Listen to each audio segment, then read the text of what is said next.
rise, please. Circuit Court is back in session. You may be seated.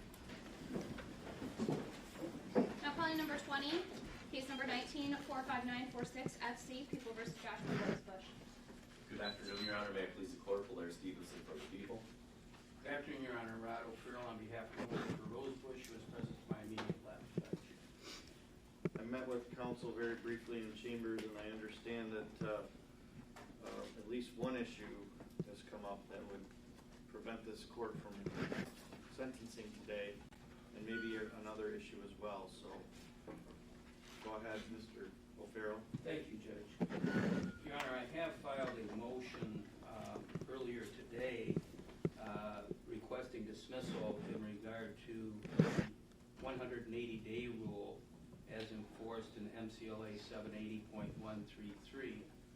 And frankly, Judge, my motion in that case is in the face of the Michigan Supreme Court decision in People v. Lown, but I believe it has to be made on behalf of my client so that that matter can be considered in light of the facts in this particular case. In addition, Judge, I did get a chance to speak with my client last week. We reviewed the pre-sentence report, and at that point it became apparent to me that I had a disagreement with the scoring, in particular of OV9, which required, it scored aggregating the victims in this case to come up with over 10 victims and 25 points in each of the offenses for which my client faces sentencing.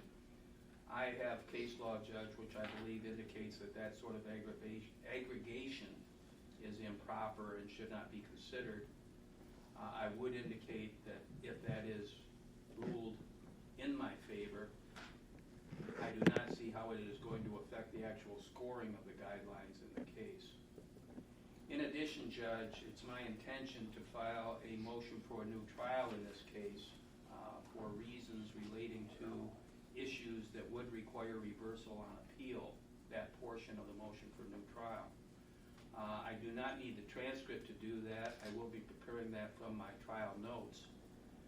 In reviewing the court rule, Judge, if that motion is filed and heard after the appeal, then it has to be considered first by the Court of Appeals, and then we come back to this court in a remand. And I've discussed it with my client, and what we want to do is file it before sentencing so that that issue can be taken up, and then we could do the sentencing, and then my client's right to appeal would commence from the sentencing date. I apologize to the court and to counsel, and actually to everyone, Judge, that I wasn't able to get these prepared and filed so they could be heard in a timely manner today. I don't need, I guess, to go into any detail, but it's been somewhat difficult with my client being in Carson City. I feel that it requires face-to-face contact with my client to be able to discuss these issues in detail and effectively represent him. And frankly, Judge, I would rather take the time at this point when it can still be within my efforts rather than to do what some would characterize maybe as a rush to judgment. So for those reasons, Your Honor, after conferring with my client, I am requesting that this matter be adjourned today. I will file my motions promptly on a scheduling order that the court gives me so that they can be heard, and I would appreciate the court's allowing this to proceed in the manner that I've outlined. All right, thank you. May I, Your Honor? Yes, please. Well, Your Honor, today's the date and time set for sentencing. As you can see, I have many individuals in here, several victims that were ready to speak, some from out of town.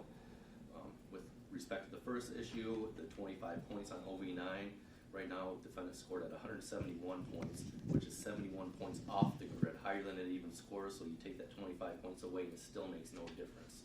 So we're ready to go.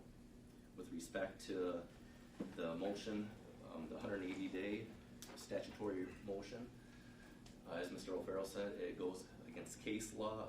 The law is on our side, and the case is clear, so we're ready to proceed today. Did you want to address his motion? Well, he hasn't filed it, but anything about his motion for a new trial? I have no idea what it's about. Okay.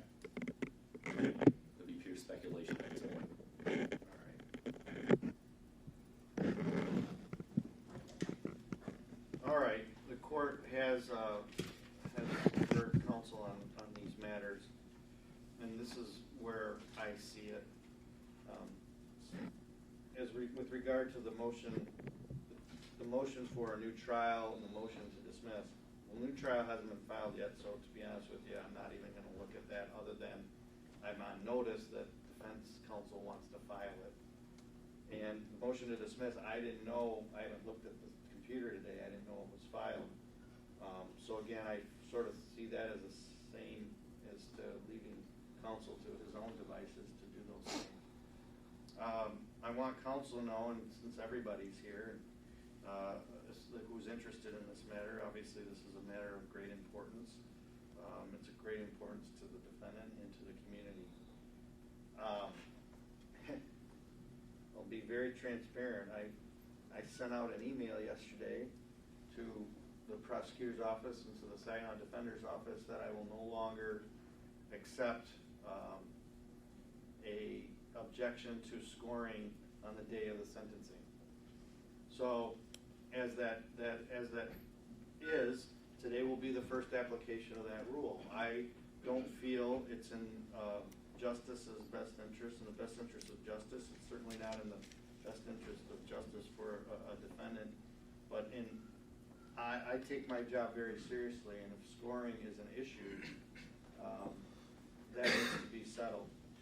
And no one should have to come back for a resentencing because I failed to do my diligence to look at every issue. I understand that what counsel is bringing up may not affect the actual months that are in the estimated guidelines, but that theoretically doesn't matter.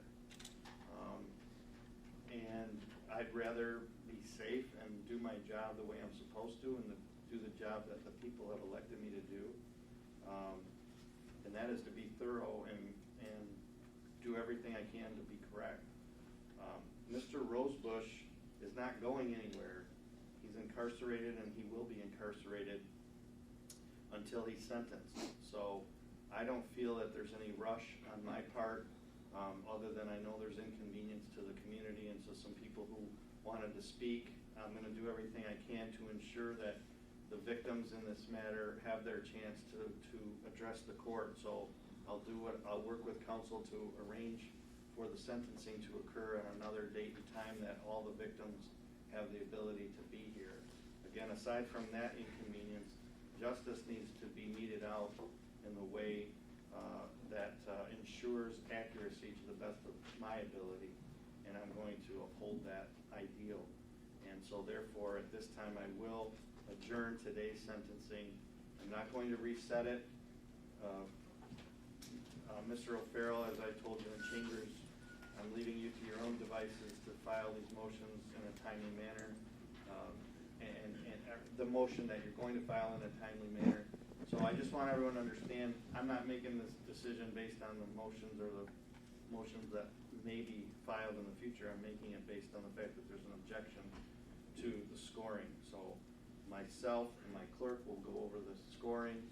I am going to issue a scheduling order, which will require both Mr. O'Farrell and the prosecutor's office to submit a sentencing memorandum with regard to any scoring abnormalities or anything that takes issue with how Ms. Eichhoff scored and how her office scored in these guidelines. There are 26 charges here count, so it's not unusual that once in a while we look at scoring a second time to see that we're doing it right. So, and especially when there's this many counts.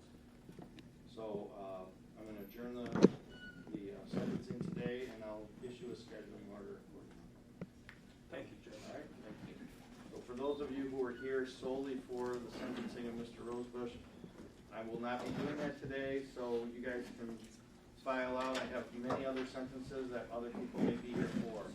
Thank you very much. Take a short recess. All rise, please.